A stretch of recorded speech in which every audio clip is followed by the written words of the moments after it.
नमस्कार আমি পার্থরাজ মিশ্র শিক্ষক অমরশ্রী রঘুনাথ হাই স্কুল প্রাক্তন শিক্ষক শিলদা রাধাচরণ ইনস্টিটিউশন এবং তেঁতুলবেড়িয়া সুরেন্দ্র তপশিক্ষা নিকেতন আপনাদের সবাইকে আজ আরও একবার অ্যারাইজ অ্যান্ড অ্যাওয়েকের ক্লাসরুমে স্বাগত জানাই। আমার স্নেহের ছাত্রছাত্রীরা আশা করি সবাই ভালো আছো। আজকের ক্লাসটা আমি বিশেষত ক্লাস 7 এবং ক্লাস 9-এর ভূগোলের সিলেবাসে যে পৃথিবীর পরিক্রমণ গতি বিষয়টি আছে সেই পরিক্রমণ গতির বা বার্ষিক গতির ফলাফলগুলো আলোচনা করব। গত দিনের ক্লাসে আমি সবগুলো ফলাফলই উল্লেখ করেছিলাম এবং কয়েকটি ফলাফল তোমাদের কাছে বিশ্লেষণ করেছিলাম, কিন্তু বার্ষিক গতি বা পরিক্রমণ গতির যে দুটি প্রধান ফলাফল সেই দুটি প্রধান ফলাফল আজকে আমি তোমাদের এই ক্লাসে আলোচনা করব। তাহলে বার্ষিক গতির প্রধান ফলাফল দুটো কি কি? এক হচ্ছে দিন রাত্রির হ্রাস বৃদ্ধি এবং অপরটি হচ্ছে ঋতু পরিবর্তন। গতদিনের ক্লাসে আমি তোমাদের বলেছিলাম অধিবর্ষের কথা, গতদিনের ক্লাসে আমি তোমাদের বলেছিলাম উত্তরায়ণ দক্ষিণায়নের কথা, সূর্যের আপাত বার্ষিক গতির কথা, নিশীথ সূর্যের কথা, মেরুজ্যোতির কথা এবং সেই সঙ্গে বলেছিলাম যে দিনরাত্রি হ্রাস বৃদ্ধি এবং ঋতু পরিবর্তন এই দুটো প্রধান বার্ষিক গতির ফলাফল আমি পরের দিনের ক্লাসে আলোচনা করব। সেই জন্য আজকের ক্লাসে পার্টিকুলারলি এই দুটো বিষয় আলোচনা করব। আমি আলোচনায় ঢোকার আগে আমি সবাইকে আরেকবার অনুরোধ করব, এখনো যারা আপনারা আমার এই চ্যানেলটি সাবস্ক্রাইব করেননি দয়া করে সাবস্ক্রাইব করে নেবেন এবং অবশ্যই কিন্তু বেল আইকনটি ক্লিক করবেন এবং অল নোটিফিকেশনটি অন করবেন। যারা ইতিমধ্যেই আমার চ্যানেলে সাবস্ক্রাইব করেছেন তাদেরকে আন্তরিক কৃতজ্ঞতা জানিয়ে সবাইকে যথাযোগ্য স্থানে সম্মান শ্রদ্ধা জানিয়ে আমি আজকের মূল আলোচনায় শুরু করছি। তোমাদেরকে আলোচনা শুরুর আগে একটা কথা বলি, তোমাদের যে ক্লাস 9-এর বা ক্লাস 7-এর বইতে বার্ষিক গতির ফলাফলটা কিন্তু অনেকটা বিস্তৃতভাবে আছে এবং এটা কিন্তু তোমাদের প্রায়শই আমরা দেখি ছাত্ররা গুলিয়ে ফেলে। কোন ডেটে কোন গোলার্ধে কোন ঋতু বিরাজ করে এবং সেই সময় সেই গোলার্ধে দিন রাত্রির অবস্থা কেমন থাকে এই বিষয়টা ছাত্ররা প্রায় কিন্তু গুলিয়ে ফেলে। যেহেতু ছাত্রদের মধ্যে এটা প্রায়শই ভুল হয়, তাই তোমাদের কাছে সহজবোধ্যভাবে উপস্থাপন করার জন্য তোমরা যদি খুব সহজে বিষয়টাকে বুঝে নিতে পারো এবং মনে রাখতে পারো তার জন্য আমি একটা চার্ট তোমাদের কাছে উপস্থাপন করেছি। এই চার্ট তোমরা যদি খাতায় নোট করে নাও এবং এই চার্টটা যদি আমার আজকের ক্লাসের মাধ্যমে তোমরা বুঝে নাও, পুরো ভিডিওটা যদি তোমরা মন দিয়ে দেখো, তাহলে আমার দৃঢ় বিশ্বাস তোমাদের এখান থেকে আর কোনো প্রশ্ন করে ঠকানো যাবে না। অর্থাৎ যে প্রশ্নই আসুক না কেন তোমরা কিন্তু সহজেই উত্তর দিতে পারবে। এখানে কিন্তু যে চার্ট আমি তোমাদের জন্য উপস্থাপন করেছি সঙ্গে 3টে ছবি তোমাদের জন্য এঁকে দিয়েছি, এই চার্ট এবং ছবিটাই কিন্তু সমস্ত বিষয়গুলো এখানে উল্লেখ করা আছে। আমি চার্টে যাওয়ার আগে তোমাদের প্রথমে বলে নিই, আমাদের ভূগোল বিষয়ে আমরা কিন্তু ঋতুকে 4টে ভাগে ভাগ করি। একটা হচ্ছে গ্রীষ্মকাল, একটা হচ্ছে যাকে বলা যায় শরৎকাল, একটা হচ্ছে শীতকাল, একটা হচ্ছে বসন্তকাল। অর্থাৎ আমরা যখন ঋতু কথা বলছি এখানে যখন আমরা বার্ষিক গতির ফলাফল আলোচনা করছি, দিন রাত্রি হ্রাস বৃদ্ধি আলোচনা করছি, বিভিন্ন গোলার্ধে সেই সময় কি ঘটনা ঘটে সেটা যখন আলোচনা করছি, তখন কিন্তু এখানে আমরা ঋতুকে 4টে ঋতুর উল্লেখ করব: গ্রীষ্মকাল, শরৎকাল, শীতকাল এবং বসন্তকাল। কেন বলছি এই কথাটা? না, অ্যাকচুয়ালি বর্ষাকাল বলে যে কালটা আছে ওটা কিন্তু গ্রীষ্মকালের মধ্যেই পড়ে।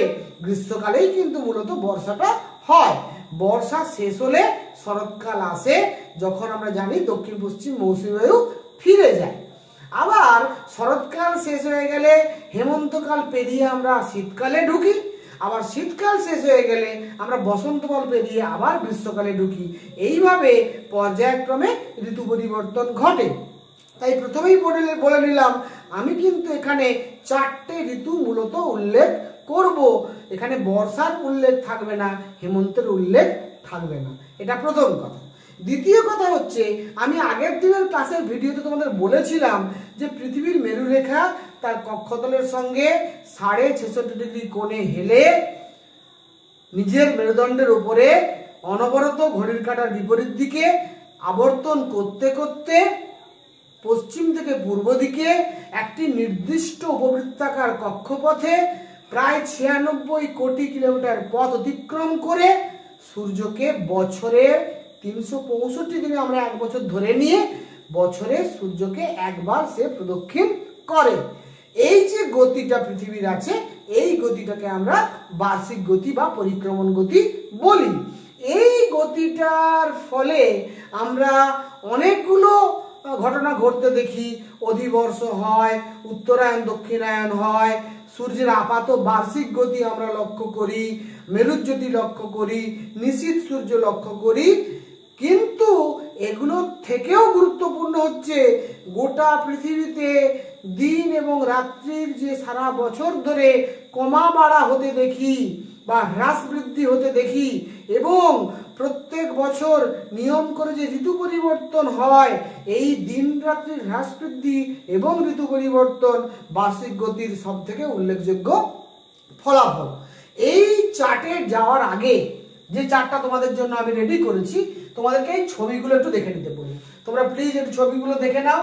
এখানে দেখো, আমি 21শে মার্চ ও 23শে সেপ্টেম্বর এই দুটো ডেটে, এই দুটো তারিখে পৃথিবী এবং সূর্যের অবস্থান তোমাদের কাছে ছবি এঁকে উপস্থাপন করেছি। এখানে কি দেখতে পাচ্ছ? এই যে মাঝের রেখাটা দেখতে পাচ্ছ, এটা হচ্ছে ছায়াবৃত্ত। অর্থাৎ এই 21শে মার্চ এবং 23শে সেপ্টেম্বর এই দুটো তারিখে কিন্তু পৃথিবীর ছায়াবৃত্তটা প্রত্যেকটি অক্ষরেখাকে সমদ্বিখণ্ডিত করে। এই দুটো পার্টিকুলার ডেটে 21শে মার্চ এবং 23শে সেপ্টেম্বর এই দুটো ডেটে কিন্তু সূর্য নিরক্ষরেখার উপরে লম্বভাবে কিরণ দেয়। তোমরা লক্ষ্য করে দেখো, এটা 0 ডিগ্রি, সূর্যের লম্ব কিরণটা নিরক্ষরেখার উপরে পড়ছে। ফলে কি হচ্ছে, আমরা দেখতে পাচ্ছি ছায়াবৃত্তটা অর্ধেক অংশটা দিন, এই অর্ধেকটা রাত্রি, এবং আমরা দেখতে পাচ্ছি কিন্তু এই ছায়াবৃত্তটা আমাদের প্রত্যেকটি অক্ষরেখাকে সমদ্বিখণ্ডিত করেছে। তাই এই দুটো ডেটে কিন্তু দিন রাত্রি সমান হয়। এটা তোমরা দেখতে পাচ্ছ ছবিতে ভালোভাবে।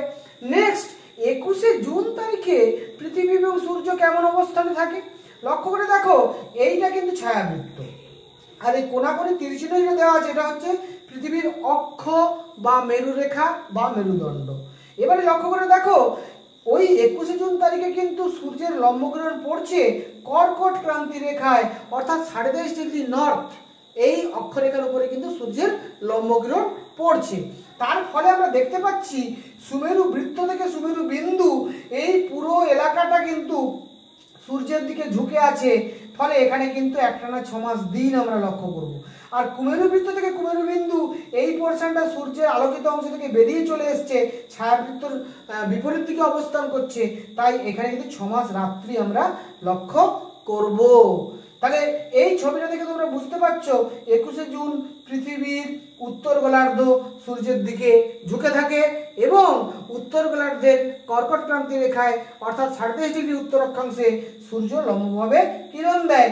তার ফলে উত্তর গোলার্ধ বেশি আলো এবং তাপ পায়, এবং উত্তর গোলার্ধ বেশি আলো এবং তাপ পাওয়ার জন্য উত্তর গোলার্ধে গ্রীষ্মকাল এবং দক্ষিণ গোলার্ধে তার উল্টোটা শীতকাল বিরাজ করে। আর উত্তর গোলার্ধে এই তারিখে 21শে জুন তারিখে উত্তর গোলার্ধে দিন সবচেয়ে বড় হয়, রাত সবচেয়ে ছোট হয়। আর দক্ষিণ গোলার্ধে ঠিক এর উল্টো অবস্থা বিরাজ করে, দিন সব থেকে ছোট হয় আর রাত সবচেয়ে বড় হয়। তাহলে মোটামুটি ভাবে এই ছবিটা দেখে তোমরা নিশ্চয়ই বুঝতে পারছো 21শে জুন তারিখে পৃথিবী এবং সূর্য কেমন অবস্থানে থাকে। নেক্সট হচ্ছে দেখো, এই ছবিটার দিকে লক্ষ্য করো। এখানে কিন্তু লক্ষ্য করে দেখো, এইটা আমার ছায়াবৃত্ত, ছায়াবৃত্তের এদিকটা আমার দিন, এদিকটা আমার রাত্রি। এই ছায়াবৃত্ত, এইটা আমার অক্ষ বা মেরুরেখা বা মেরুদণ্ড দেখতে পাচ্ছ। এখানে লক্ষ্য করো যে কুমেরু বৃত্ত থেকে কুমেরু বিন্দু এই পুরো এলাকাটা কিন্তু সূর্যের আলোকিত অংশের মধ্যে ঢুকে পড়েছে। আর সুমেরু বৃত্ত থেকে সুমেরু বিন্দু এটা কিন্তু আলোকিত অংশের বিপরীত দিকে চলে গেছে, মানে ছায়াবৃত্তর বিপরীত দিকে চলে গেছে। ফলে এই অংশে আবার 6 মাস রাত হবে, এই অংশে 6 মাস দিন হবে। তোমরা কিন্তু ছবিটা দেখে ভালোভাবে বুঝতে পারছো। এবং দক্ষিণ গোলার্ধ এই সময় বেশি আলো এবং তাপ পাওয়ার জন্য দক্ষিণ গোলার্ধে গ্রীষ্মকাল হবে আর উত্তর গোলার্ধে শীতকাল হবে। এবং 22শে ডিসেম্বর এই তারিখটাতে দক্ষিণ গোলার্ধে দিন সবচেয়ে বড় হবে আর রাত সবচেয়ে ছোট হবে, আর উত্তর গোলার্ধে দিন সবচেয়ে ছোট হবে, রাত সবচেয়ে বড় হবে। এই যে পুরো ব্যাপারটা আমি তোমাদেরকে বললাম, অর্থাৎ ছবিটাকে যে ব্যাখ্যা করলাম, এই ছবিটাকেই অ্যাকচুয়ালি আমি চার্টের মাধ্যমে উপস্থাপন করেছি। এবারে চার্টে চলে এসো। চার্টে দেখো 21শে মার্চ, অর্থাৎ এই ছবিটা 21শে মার্চ তারিখে সূর্যের অবস্থান কোথায়, আমি এখানে একদম তোমাদের সহজে মনে রাখার জন্য চার্ট করে দিয়েছি। সূর্যের অবস্থান নিরক্ষরেখায়। সূর্যের লম্বগ্রহণ কোথায় পড়ছে, নিরক্ষরেখায় বা 0 ডিগ্রি অক্ষরেখায়। অর্থাৎ সেই সময় নিরক্ষরেখায় সূর্যরশ্মির পতন কোণ কত না 90 ডিগ্রি। সূর্যরশ্মি যদি লম্বভাবে কিরণ দিচ্ছে ওই তারিখে, তাহলে ওখানে কিন্তু 90 ডিগ্রি কোণে সূর্য আপতিত হচ্ছে নিরক্ষরেখার উপর।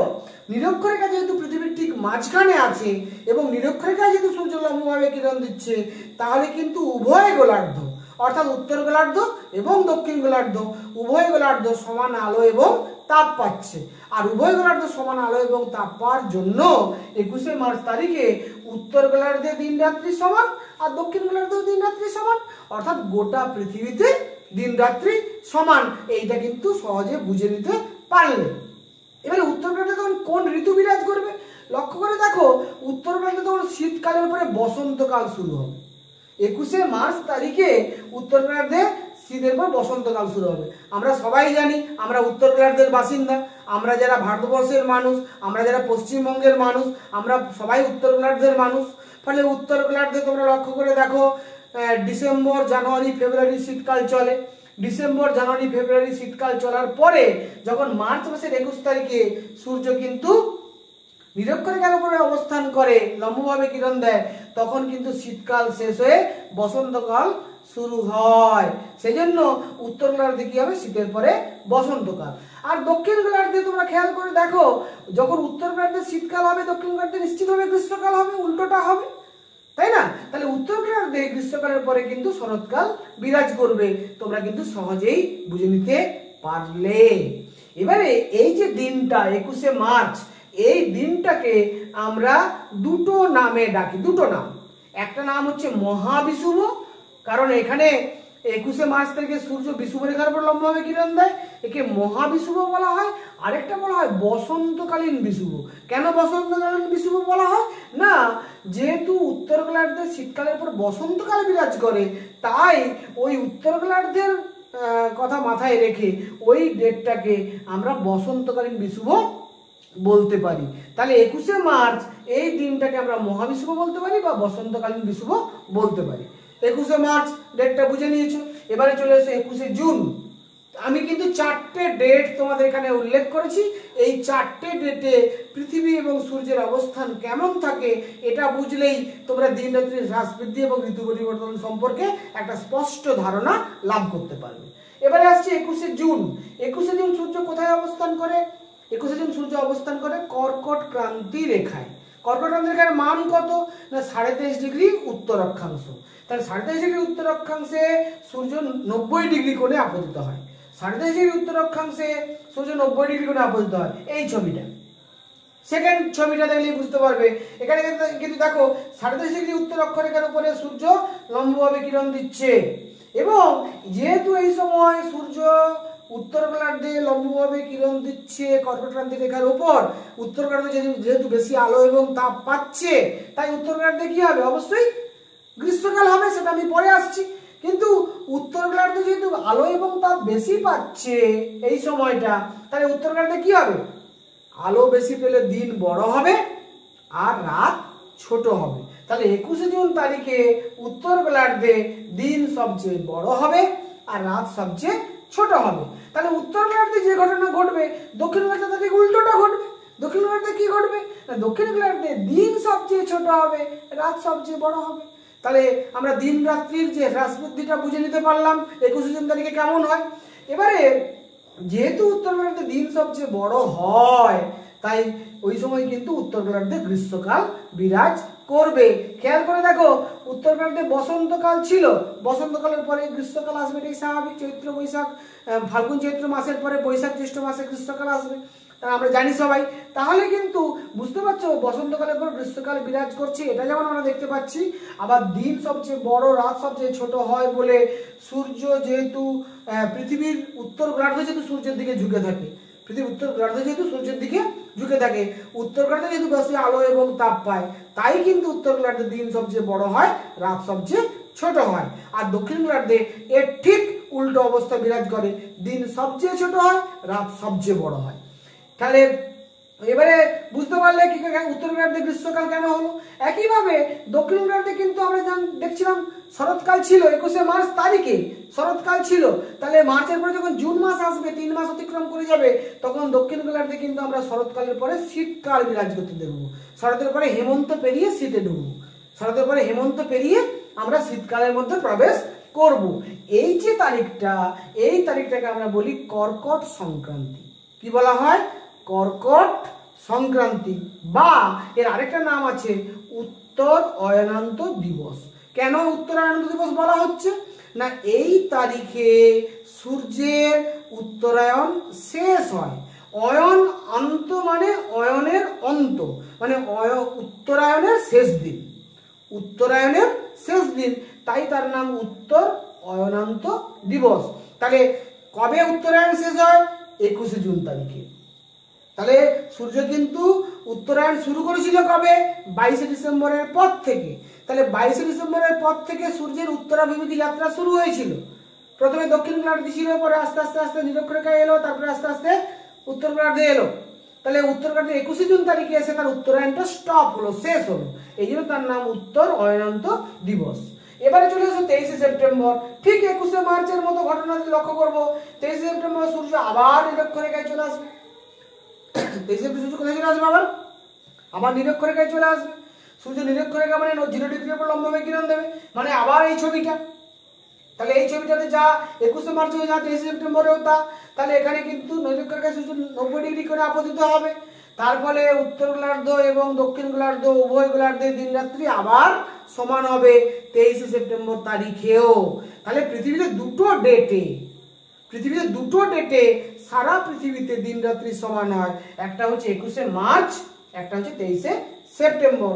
তোমরা বুঝতে পারছো উভয় গোলার্ধ দিন রাত্রি সমান হচ্ছে।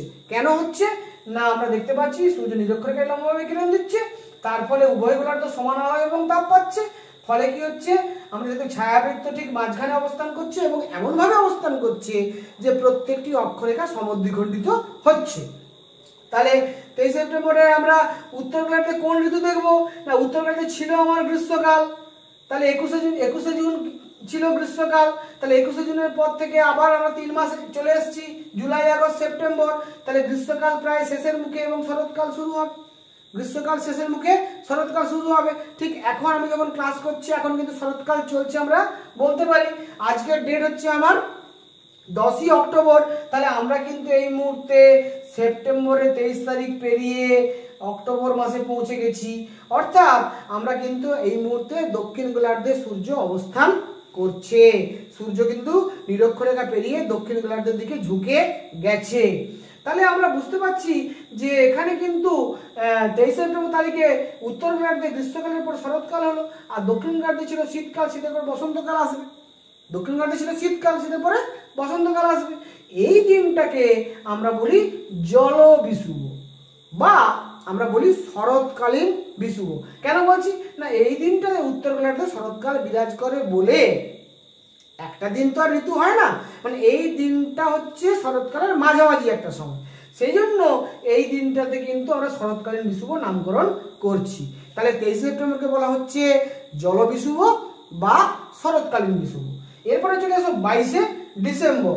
22শে ডিসেম্বর মানে কি, সূর্যের কিন্তু দক্ষিণায়ন শেষ হয়ে গেল, সূর্য আর দক্ষিণ দিকে যাবে না। সূর্য দক্ষিণ গোলার্ধে মকর ক্রান্তি রেখার উপরে লম্বভাবে কিরণ দিচ্ছে 22 ডিসেম্বর তারিখে। কোন রেখার উপরে? মকর ক্রান্তি রেখার উপরে। মকর ক্রান্তি রেখার অক্ষাংশগত মান কত? 23.5 ডিগ্রি দক্ষিণ। তাহলে মকর ক্রান্তি রেখার উপর সূর্য কত ডিগ্রি করে আপতিত হচ্ছে? না 90 ডিগ্রি করে আপতিত হচ্ছে। তাহলে যেহেতু দক্ষিণ গোলার্ধে মকর ক্রান্তি রেখা অবস্থিত, দক্ষিণ গোলার্ধে মকর ক্রান্তি রেখার উপরে সূর্য লম্বভাবে অবস্থান করছে, তাহলে বুঝতেই পারছো এই ছবিটায় দক্ষিণ গোলার্ধ বেশি আলো এবং তাপ পাবে। দক্ষিণ গোলার্ধ বেশি আলো এবং তাপ পাবে। তাহলে দক্ষিণ গোলার্ধ বেশি আলো এবং তাপ পেলে কি ঘটবে? না দক্ষিণ গোলার্ধে দিন সবচেয়ে বড় হবে এবং রাত সবচেয়ে ছোট হবে, আর উত্তর গোলার্ধে দিন সবচেয়ে ছোট হবে, রাত সবচেয়ে বড় হবে। ঠিক 21শে জুনের উল্টোটা। ঠিক 21শে জুনের উল্টোটা। লক্ষ্য করে দেখো, 21শে জুন উত্তর গোলার্ধে যে অবস্থা ছিল দক্ষিণ গোলার্ধে তার উল্টোটা হবে। আবার এখানেও দেখো দক্ষিণ গোলার্ধে যে অবস্থা ছিল এখানে তার ঠিক উল্টোটা হবে। অর্থাৎ আমরা দেখব 22শে ডিসেম্বর তারিখে উত্তর গোলার্ধে দিন সবচেয়ে ছোট হবে এবং রাত সবচেয়ে বড় হবে, আর দক্ষিণ গোলার্ধে দিন সবচেয়ে বড় হবে, রাত সবচেয়ে ছোট হবে। দিন বড় হবে কেন? না সূর্য কিন্তু দক্ষিণ গোলার্ধের দিকে ঝুঁকে আছে, বা পৃথিবী তার কক্ষপথে এমনভাবে অবস্থান করছে। সূর্য ঝুঁকে আছে বলাটা একটু ভুল বলা হচ্ছে। পৃথিবী তার কক্ষপথে এমন একটা স্থানে অবস্থান করছে যার ফলে দক্ষিণ গোলার্ধ বেশি আলো এবং তাপ পাচ্ছে। ঠিক এই ছবিটা, দক্ষিণ গোলার্ধ বেশি আলো এবং তাপ পাচ্ছে। তাই দক্ষিণ গোলার্ধে গ্রীষ্মকাল বিরাজ করবে, উত্তর গোলার্ধে শীতকাল বিরাজ করবে 22শে ডিসেম্বর তারিখে। আমরা দেখবো, দেখো উত্তর গোলার্ধে কিন্তু শরৎকাল ছিল, তারপরে শীতকাল আসবে। উত্তর গোলার্ধে দিন ছোট মানে শীতকালই হবে। আবার দক্ষিণ গোলার্ধে যেহেতু বসন্তকাল ছিল, গ্রীষ্মকাল আসবে। তাহলে বুঝতেই পারছো, আমরা যদি একটা ডেট মনে রাখি, সেটা 21শে জুন মনে রাখলে আমরা 22শে ডিসেম্বর করতে পারবো, বা 21শে মার্চ মনে রাখলে আমরা 23শে সেপ্টেম্বর করতে পারবো। আমাদের কিন্তু 4টে ডেটই মনে রাখার দরকার নেই। যদি আমরা 21শে জুন ডেটাগুলো মনে রাখি, তাহলে আমরা 22শে ডিসেম্বরের ডেটাগুলো বসাতে পারবো। কি মনে রাখতে হবে? উল্টে যাবে সবকিছু, ঋতুও উল্টে যাবে, উত্তর গোলার্ধে দিন রাত্রির অবস্থাটাও উল্টে যাবে। শুধু উল্টে যাবে এটা মনে রাখতে হবে। আবার 21শে মার্চে যদি মনে রাখি, 23শে সেপ্টেম্বরটাও কিন্তু আমরা লিখতে পারবো। কিন্তু মনে রাখতে হবে 21শে মার্চে দিন রাত্রির অবস্থা যা হয় বিভিন্ন গোলার্ধে, 23শে সেপ্টেম্বরে তার ঠিক বিপরীত অবস্থা বিরাজ করবে। ফলে আমরা কিন্তু সহজেই দুটো ডেট মনে রাখলে 4টে ডেট লিখতে পারবো, তোমাদের কোনো সমস্যা হবে না। তাহলে চলে এসেছি একেবারে শেষের মাথায়। তাহলে এই যে 22শে ডিসেম্বর, এই ডেটটাকে আমরা কি নামে ডাকি? এটাকে বলি আমরা মকর সংক্রান্তি বা দক্ষিণ অয়নান্ত দিবস, মানে সূর্যের দক্ষিণায়নের লাস্ট ডেট। অর্থাৎ এই ডেটের পরে সূর্যের দক্ষিণায়ন শেষ হয়ে তারপরের দিন থেকে অর্থাৎ 23শে ডিসেম্বর থেকে আবার উত্তরায়ণ শুরু হবে। তাহলে এখান থেকে আমাদের কিন্তু কতগুলো জিনিস জানা হয়ে গেল। আমরা উত্তরায়ণ এবং দক্ষিণায়নটা কালকের ক্লাসে পড়েছিলাম, আজকে ওটা আরো ভালোভাবে বুঝতে পারলাম। তাহলে কি বুঝলাম? না 22শে ডিসেম্বরের পরের ডেট থেকে 23শে ডিসেম্বর থেকে একেবারে 20শে জুন পর্যন্ত সূর্য উত্তর দিকে যখন যায় তখন তাকে বলি উত্তরায়ণ। আবার 21শে জুনের পরের দিন 22শে জুন থেকে একেবারে 22শে ডিসেম্বর পর্যন্ত সূর্য যখন দক্ষিণ দিকে আসে তখন তাকে বলি দক্ষিণায়ন। আর সামগ্রিকভাবে পুরো বিষয়টাকে আমরা বলি সূর্যের আপাত বার্ষিক গতি বা রবি মার্গ। তাহলে স্নেহের ছাত্ররা, আমার বিশ্বাস তোমাদেরকে বইতে যেভাবে বিস্তৃতভাবে বিষয়টা তোমাদের কাছে উল্লেখ করা থাকে সেখানে তোমাদের বুঝতে অসুবিধে হয়, মনে রাখতে অসুবিধে হয় এবং তোমাদের পরীক্ষাতে লিখতে অসুবিধে হয়। পরীক্ষাতে তোমরা কিন্তু যদি বার্ষিক গতির ফলাফল বড় প্রশ্ন পড়ে, তোমরা যদি এই চার্টটাকে পুরোটা লিখে দিয়ে আসতে পারো এবং এই ছবিগুলো এঁকে দিয়ে আসতে পারো, তাহলেই কিন্তু ফুল মার্কস পাবে। অর্থাৎ এই চার্ট যদি তুমি বুঝে নিতে পারো, এই চার্টের পুরোটা মনে রাখার দরকার নেই, দুটো ডেট মনে রাখবে, 21শে মার্চ মনে রাখবে নিরক্ষরেখা, আর 21শে জুন মনে রাখবে কর্কটক্রান্তি রেখা। তাহলে এই দুটো ডেট এবং দুটো অক্ষরেখা সূর্য কোথায় লম্বভাবে কিরণ দিচ্ছে এইটুকু মনে রাখলে বাকি চার্ট কিন্তু তোমরা নিজের থেকেই করতে পারবে। নতুবা যদি ছবিগুলো তোমরা নিজেরা বুঝে নিতে পারো বা ছবিগুলো যদি তোমরা খাতাতে এঁকে নিতে পারো এবং ছবিগুলো যদি তোমরা বই বন্ধ করে খাতায় নিজেরা আঁকতে পারো, এই ছবিগুলো দেখেও কিন্তু তুমি বিশ্লেষণ করতে পারবে, তোমার চার্ট মনে রাখারও দরকার হবে না। আমি কিন্তু সেইভাবে তোমাদের কাছে পুরো বিষয়টা উপস্থাপন করার চেষ্টা করেছি। তাহলে বড় প্রশ্ন পড়লেও তোমরা এটা পুরোটা চার্টটা লিখলে হবে। তোমাদেরকে যদি জিজ্ঞেস করা হয় কর্কট সংক্রান্তি কাকে বলে, তাহলে তুমি কি বলবে? কর্কট সংক্রান্তি টিকা লিখতে বললো, বা উত্তর অয়নন্ত দিবস টিকা লিখতে বললো, বা শর্ট প্রশ্ন পড়লো, কিভাবে বলবে? না, কর্কট সংক্রান্তি বলবে 21শে জুন তারিখে কর্কট সংক্রান্তিতে তুমি কি লিখবে, এই পুরো রোটা লিখলেই, কলামটা লিখলেই হয়ে যাবে। 21শে জুন তারিখে সূর্য কর্কট ক্রান্তি রেখার উপরে অর্থাৎ 37° উত্তর অক্ষরেখার উপরে লম্বভাবে কিরণ দেয়, তার ফলে উত্তরকার্ধ বেশি আলো এবং তাপ পায়, ফলে উত্তরকার্ধে দিন সবচেয়ে বড় এবং রাত সবচেয়ে ছোট হয়, এবং দক্ষিণকার্ধে দিন সবচেয়ে ছোট রাত সবচেয়ে বড় হয়, তার ফলে উত্তরকার্ধে গ্রীষ্মকাল এবং দক্ষিণকার্ধে শীতকাল বিরাজ করে। এই দিনটাকে আমরা বলি কর্কট সংক্রান্তি, যেহেতু সূর্য কর্কট রেখার উপর লম্বভাবে কিরণ দেয়, এবং যেহেতু এই তারিখে সূর্যের উত্তরায়ণ শেষ হয়ে যায়, তাই এই দিনটাকে আমরা উত্তর অয়নন্ত দিবসও বলতে পারি। তাই কিন্তু কর্কট সংক্রান্তির টিকা পড়লে এই পুরো কলামটা লিখে দিলেই কিন্তু হয়ে যাবে। আবার যদি তোমাকে বলা হয় যে মকর সংক্রান্তির টিকা লেখো বা দক্ষিণ অয়নন্ত দিবস টিকা লেখো, তুমি কি বলবে? না, 22শে ডিসেম্বর তারিখে সূর্য মকর ক্রান্তি রেখা অর্থাৎ 37° দক্ষিণ অক্ষরেখার উপর লম্বভাবে কিরণ দেয়, তার ফলে দক্ষিণ গোলার্ধ বেশি আলো এবং তাপ পায়, উত্তর গোলার্ধ আলো এবং তাপ কম পায়। উত্তর গোলার্ধে আলো এবং তাপ কম পাওয়ার জন্য উত্তর গোলার্ধে দিন সবচেয়ে ছোট রাত সবচেয়ে বড় হয়, আর দক্ষিণ গোলার্ধে দিন সবচেয়ে বড় রাত সবচেয়ে ছোট হয়। এবং উত্তর গোলার্ধে কিন্তু আমরা দেখবো শীতকাল বিরাজ করবে এবং দক্ষিণ গোলার্ধে দেখবো গ্রীষ্মকাল বিরাজ করবে। এই দিনটাকে আমরা মকর সংক্রান্তি বলি, যেহেতু সূর্য মকর ক্রান্তি রেখার উপরে লম্বভাবে কিরণ দেয়, এবং এই তারিখে যেহেতু সূর্যের দক্ষিণায়ন সম্পূর্ণ হয়, তাই একে দক্ষিণ অয়নন্ত দিবসও আমরা বলতে পারি। তাহলে টিকাধর্মী প্রশ্ন পড়লেও তুমি লিখতে পারছো। আবার এই শর্ট প্রশ্ন পড়ে, কোন তারিখকে কর্কট সংক্রান্তি বলে? উত্তর হবে 21শে জুন। কোন তারিখকে মকর সংক্রান্তি বলে? উত্তর হবে 22শে ডিসেম্বর। যদি প্রশ্ন করা হয় 22শে ডিসেম্বর তারিখে সূর্য কোথায় লম্বভাবে কিরণ দেয়? উত্তর হবে মকর ক্রান্তি রেখা। যদি বলে 21শে জুন তারিখে সূর্য কোথায় লম্বভাবে কিরণ দেয়? উত্তর হবে কর্কট ক্রান্তি রেখা। যদি বলে 21শে মার্চ বা 23শে সেপ্টেম্বর তারিখে সূর্য কোথায় কিরণ দেয়? উত্তর হবে নিরক্ষরেখা। ফলে এখান থেকে যে কোনো শর্ট প্রশ্ন পড়লেও তোমরা লিখতে পারবে, 2 নম্বরের টিকাধর্মী প্রশ্ন পড়লেও লিখতে পারবে, 3 নম্বরের প্রশ্ন যদি ব্যাখ্যাধর্মী পড়ে যে কেন উত্তর গোলার্ধে দিন বড় হয় রাত ছোট হয় 21শে জুন তারিখে কেন হয়, তখন তুমি এই ছবি এঁকে ব্যাখ্যা করতে পারবে।